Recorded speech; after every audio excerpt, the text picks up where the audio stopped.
Alroene Vreed weer de opening van de Mannen van het Frieske Boek. 4 weken lang weer omdenken van de Frieske literatuur met een prachtige activiteiten.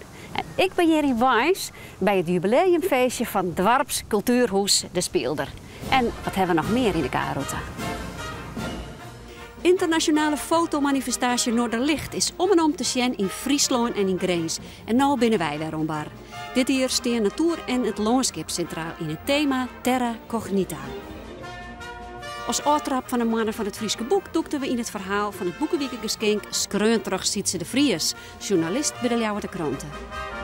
En de Speelder dus. Sien Elien zei een ploegje cultuurleefhavers in elkaar dat het maar aangaan moest.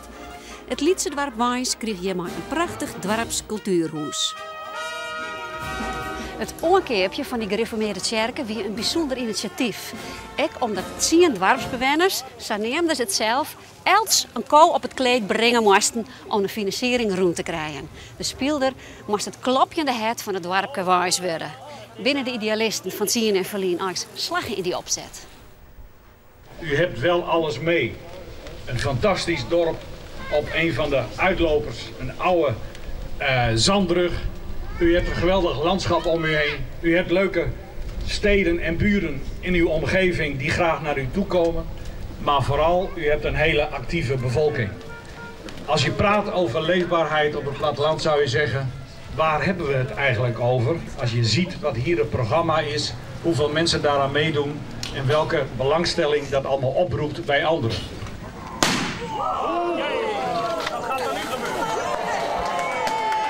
En met de feestelijke onthulling van een plaquette en mooie woorden van de burgemeester kan het 10e seizoen van de Speelder beginnen.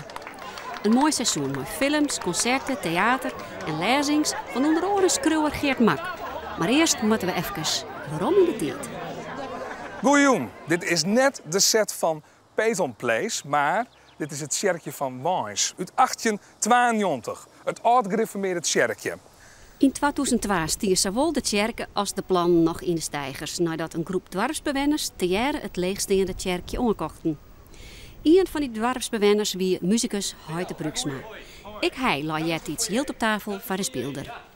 Wij willen dus de ruimte hier, de foyer, gebruiken voor exposities. De grote zaal kan natuurlijk gebruikt worden voor exposities.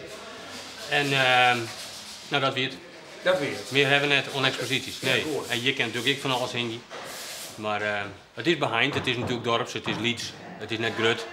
Je kan 120 mensen kan je raast niet in de grote zaal zitten, dus het is Liedskalig. Ja. Het is net grut. Zo is het weer, want zo is weer een kool op tafel lezen voor zo'n initiatief. Ja, toen was het inderdaad €1000 dat wij al hier als ploeg van 15 rond de tafel al hier op tafel lezen. En dat we binnen jaloeren weer het kleer. Ik zoet zo wat doen. En een kool kost nou even wat meer, ik zoet zo wat doen. Als je Joodse bent, wat voor emoties roept de Speelder dan bij jou op? Nou, het is geweldig. Het jouwt weer waarom naar de oude tijden toen wij begonnen. En toen wij wrakselen moesten, sinds maar mensen die dat net zitten zeggen. Of die zeiden ze grif meer het kerken, dat kerst toen net zou verbouwen. Dat mij net gebeurde. De grootste tjenstanders die zitten gelukkig na een aantal jaren al in de Speelder. Ik joeg u als bestuur toen 10 jaar om het te integreren in zijn plak, in zijn gemeenschap. En dat we eigenlijk na 4 of 4 weer draaien al duidelijk dat het er gewoon bij hadden. En dat is wel de grootste. Daar moest ik nou weer omdenken op het moment dat het 10 jaar waarom we dat we de zaak hier hebben. We hebben de goede contacten in de, wat ik al zei, in de cultuurwereld, de filmwereld en in de literaire wereld en in de kunst- en cultuurwereld. Dat is echt belangrijk. En ja, ik denk toch de sfeer in de Speelder, de warmte, het smoeken hier te komen en het gezellige. Een gebouw is één ding, maar wat er in dorst is een tweede. Dus we droegen dat ik machinaal. Daar zei ze van jongens, we moeten iets mindsen wat de grenzen van deze dorp oerstijgt, en zelfs de grenzen van Friesland oerstijgt, om een plak als dit in waardigheid deel te zetten in een grote verband. En daarom woonde ik een vleugel en daarom heb ik hele goede gezelschappen in je hand die graag kwamen en nog steeds komen. En daarom moest vind ik net inboeten op kwaliteit. En dat geldt voor deze provincie, maar dat geldt met name van Utsan Lieds. Ik neem het maar een parel in zo'n land als dit.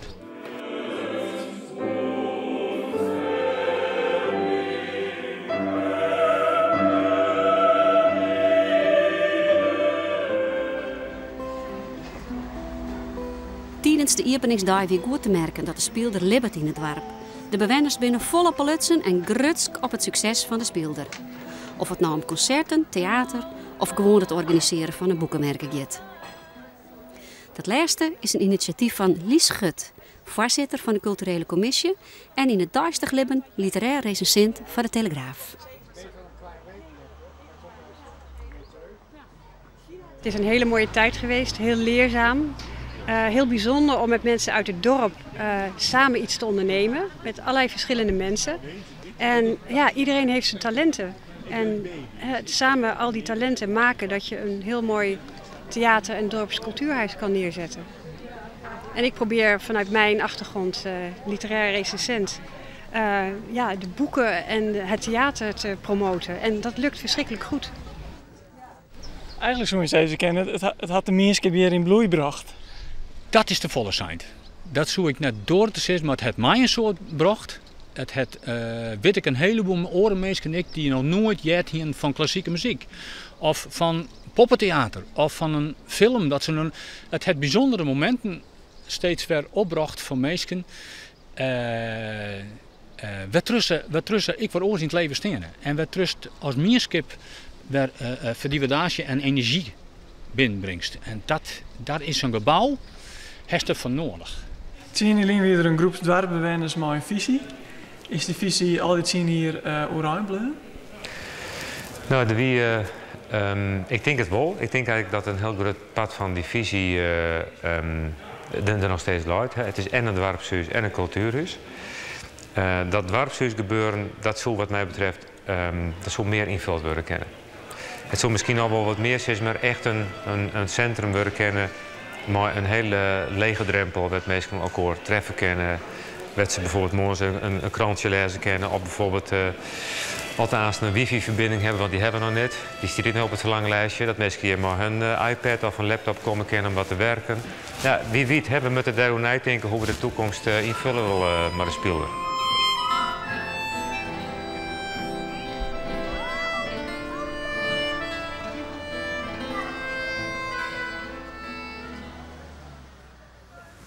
Noorderlicht nou. De belangrijkste fototentoonstelling van Nederland is weer in Friesland te zien op meerdere plekken in de provincie. En omdat het thema het landschap en de natuur is, hing je op centrale locatie Museum Belvedere een gruttal van die foto's gewoon poeten door.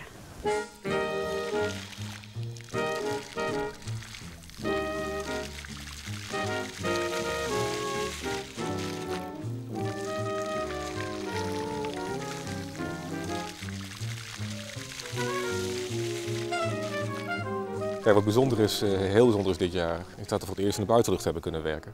Dat is eigenlijk een wens die we al heel lang hebben. Maar omdat we altijd midden in de stad zitten met Noorderlicht, ja, kan het gewoon niet, er is geen ruimte voor. En ja, door dat museum en de prachtige ligging hier, hebben we voor het eerst de kans gehad om in de buitenlucht een enorme installatie neer te zetten. Ja, daar ben ik al heel erg blij mee. Uit meer dan 100 instuurings binnen 115 fotografen uitzocht van Noorderlicht. Wij brengen jou maar een paar daarvan in de kunde. De Australische Catherine Nelson broekt haar ondervinding in de filmindustrie bij haar foto's.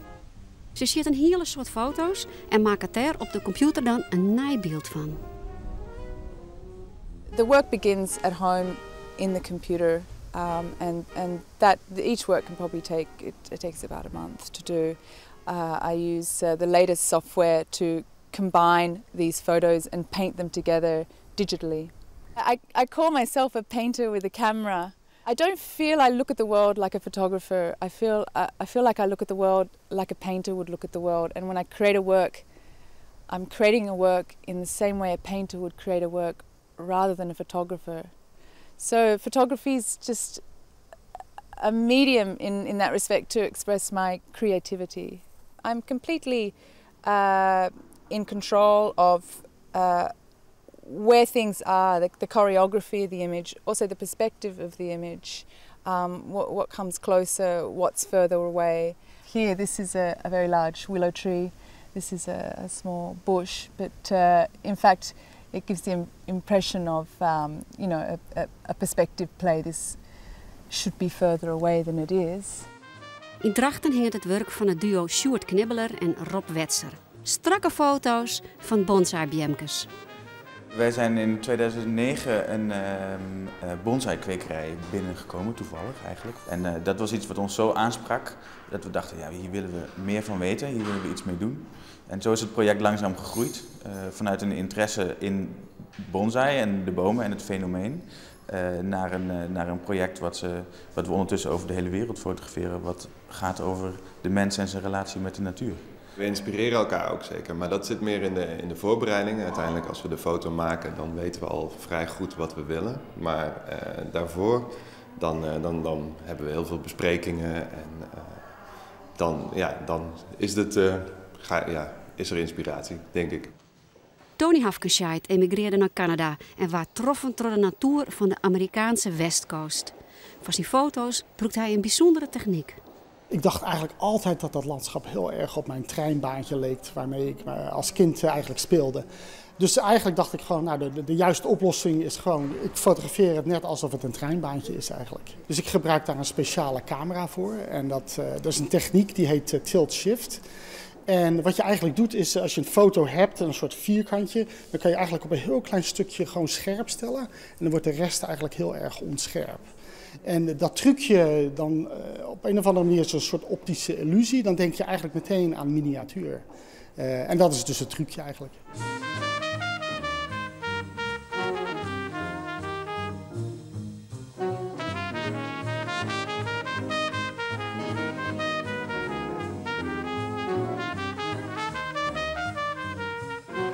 Noorderlicht staat voor verhalen vertellen over de wereld waarin we leven en voor goede fotografie. Het is eigenlijk het raakvlak tussen documentaire fotografie en kunstfotografie. Daar zitten wij altijd in. En dan per jaar schuif je een beetje of de ene kant op of de andere kant op. En dit jaar is het wat meer naar de kunstfotografie geschoven. Volgend jaar kan het weer meer richting documentaire gaan. Maar dat grensvlak is waar wij voor staan. Goos van der Veen ging op lettere leeftijd op wintersport. En wat hij zegt, weer heel wat oors als het beeld dat er in de glimmende folders zien hier.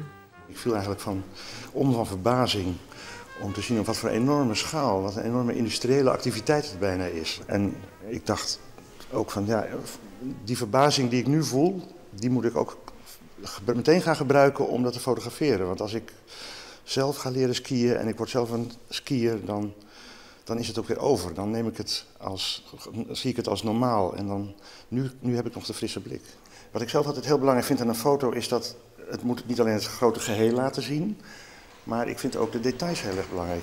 Mensen die onder een dekentje zitten, een man die pannenkoeken aan het bakken is, maar ook zijn tafeltje mooi versierd heeft met bloemetjes. En een grote pot Nutella, al dat soort dingen vind ik behoren tot de kwaliteit van een foto. En hoe meer van dat soort kleine dingetjes in een foto zitten, hoe mooier ik hem vind eigenlijk. In het museum Willem van Haren op het Jereveen hing het werk van de Duitse fotografe Sonja Braas. Ze wennet en werkt in New York. Ze bouwt enorme beelden in haar studio en maakt er dan 1 foto van. En daar werkt ze soms wel een jelle hier aan en er komt geen computer bij te zien. Ich arbeite analog, einmal weil es in meiner Arbeit sehr viel um Wahrheit und Vertrauen geht und ich das erst brechen will, nachdem man erstmal dem Bild glaubt. Wenn man von Anfang an davon ausgeht, dass es digital gemacht ist dieser Moment des Glaubens auch direkt weg. Ich möchte gerne, dass man erst dem Bild glaubt. Was mich interessiert hat, also die ganze Serie befasst sich mit Desastern, natürlichen Katastrophen als auch menschengemachten Katastrophen und natürlich auch dann so der Effekt, den es dann auch auf Menschen haben. In dem Fall wäre es halt ein Flugzeug, was in einen Sturm kommt, was über einem Flughafen entweder gerade landen will oder gestartet ist. Op Noorderlicht is om het zo'n oktober nog van alles te beleven. Op de website staan alle activiteiten. Van heel september en heel oktober is het alweer voor de derde keer de maanden van het Frieske boek. En dat wil zeggen een protte activiteiten om het Frieske boek en de Frieske taal te promoten. Het Friesk had het ommers net makkelijk.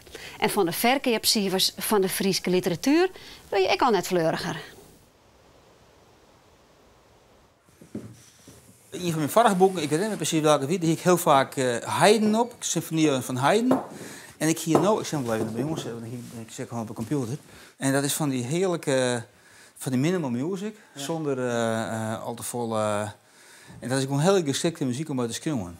Het lijkt net oud, maar het lijkt wel een bepaald loosdecor onder was dorst. Ik ging een keer een interview met die componist, hoe heet ik van Rikst. Alkema. Henk Alkema. Henk Alkema. Precies, dat is hem. Ja. Die componeerde met de radio bij jongen. Ja, hij zei, ja, dat vind ik ook gezellig. Mooi, hè? Ja, prachtig. Maandagjoen wordt op de redactie van de Ljouwte Kronten een moord pleegd. Deze twee man krijgen zo'n ruzie dat de ene de oren de kop inslacht. Het is een scène uit het nieuwe misdierroman Bak van Sietse de Vries. Ze spelen het voor publiek in het rand van de maanden van het Frieske boek. Maar dan moest de handelingen van de strikken zijn het knopje erbij doen. Het spijt me beste Bak, maar dat is voor uw generatie het schrikbeeld. Na 20 jaar stilzitten zat vol sluimvast op die plak dat ze het zelfs net meer in de gaten naast. Is er nou nooit eens een chef of een haatredacteur die de partij op oortrunt om eens om die henne te zien? Zo? Een trio in de goede richting? Hey man! Toe! Al die domme oorgeest. Schoppen nou eens lezen. Net begrijpelijk stukje journalist. Hey man! Hey! Godverdomme! Oh, domme man! Godsamme! Godsamme!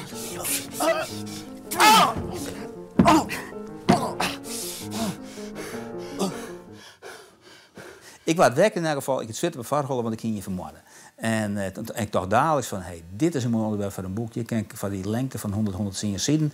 Je moet een mooi verhaal voor het betekenen. Ik ben van Bert ook in. Ik heb dadelijk begonnen te schrijven, door de ideeën opschrijven. Waar ik denk van, hey, de haatpersoon had niet vermoorden. Dan was ik van de haatpersoon, maar ik een journalist.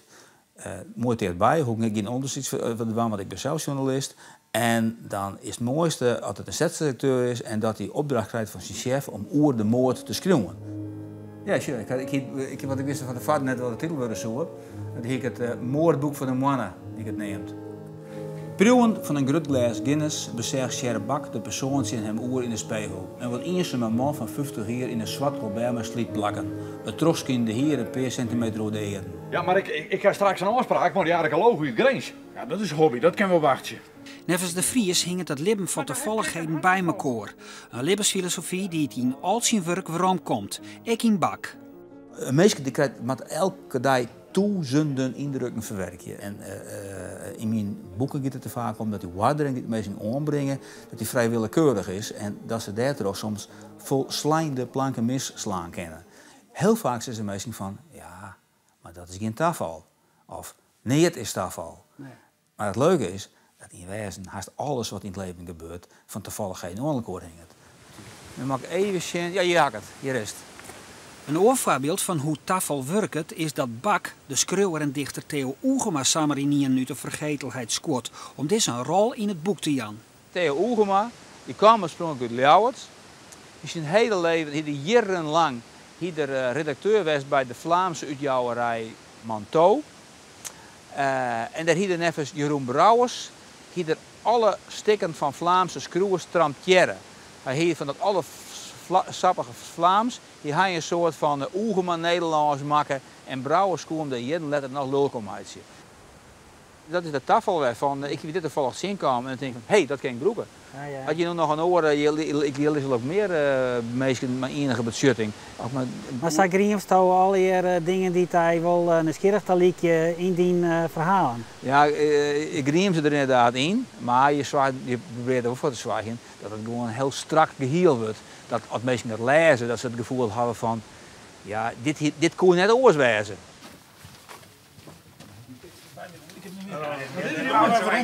Hoe viel ze?